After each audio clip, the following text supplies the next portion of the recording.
Trust in God at all times.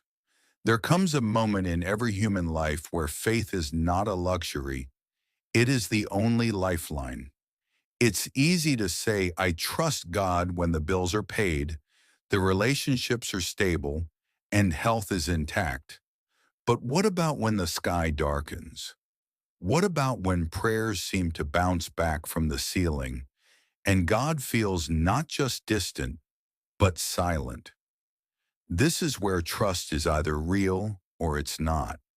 And Jesus didn't just talk about trust. He walked into the wilderness to show us what it looks like. The wilderness isn't a metaphor. In Matthew 4:1-11, Jesus is led by the Spirit into the wilderness, a barren, desolate place, to be tempted by the devil. After 40 days of fasting, he's physically weak, likely dehydrated, mentally exhausted.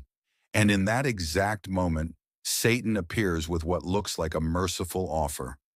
Turn these stones into bread. Let's pause.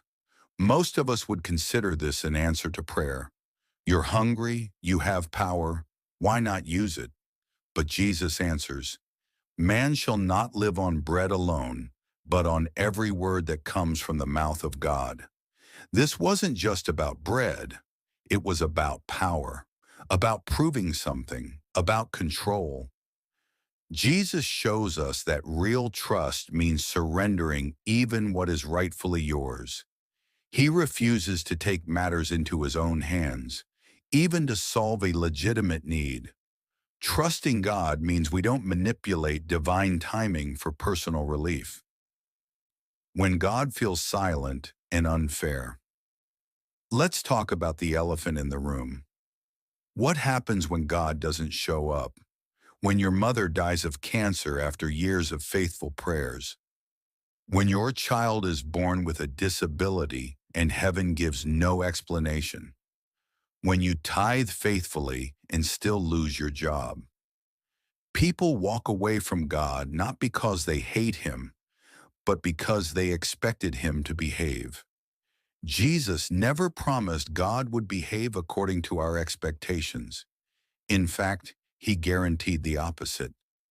In this world you will have trouble. John 16:33. Even Jesus hanging on the cross cried out, my God, why have you forsaken me? Matthew 27:46. Real trust doesn't deny that moment. It sits in it.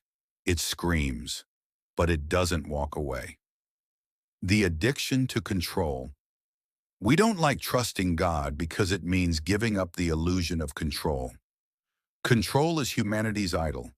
We mask it as responsibility, planning, strategy. But beneath it is fear. Fear of pain, fear of abandonment, fear of helplessness.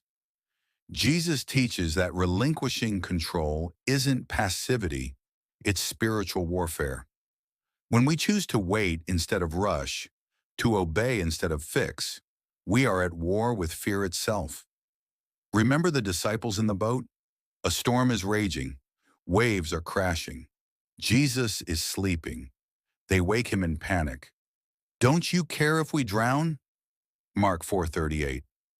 Jesus gets up and calms the storm, but not before rebuking them. Why are you so afraid? Do you still have no faith? In the storm, faith doesn't mean you don't feel fear. It means fear doesn't control your decisions. Trust is not transactional. Many people treat trust like a contract. If I trust God, he'll protect me. But biblical trust isn't transactional. It's covenantal. It's Job saying, though he slay me, yet I will hope in him. Job 13:15. God is not a vending machine. Trust doesn't guarantee comfort, it guarantees presence. Trust says, even if he doesn't rescue me from the fire, he'll be with me in it. Like Shadrach, Meshach, and Abednego in the furnace. Daniel 3. Trust dares to believe in a greater outcome, even if it doesn't include survival. When the only strength you have is surrender, There's a lie that says trust is for the naive and weak. But surrender is not weakness.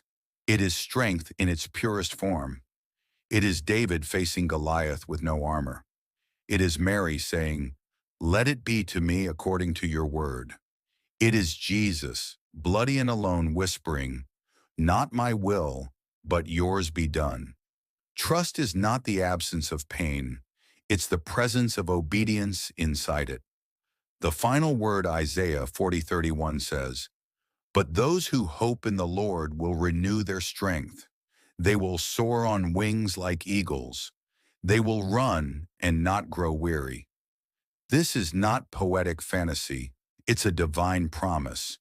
Trust in God does not remove the valley, but it changes how you walk through it. So here's the question. Do you want comfort or transformation? Do you want to be safe or do you want to be strong? Because trusting God will not always make your life easier, but it will make your soul unshakable. And sometimes that's the miracle we need most.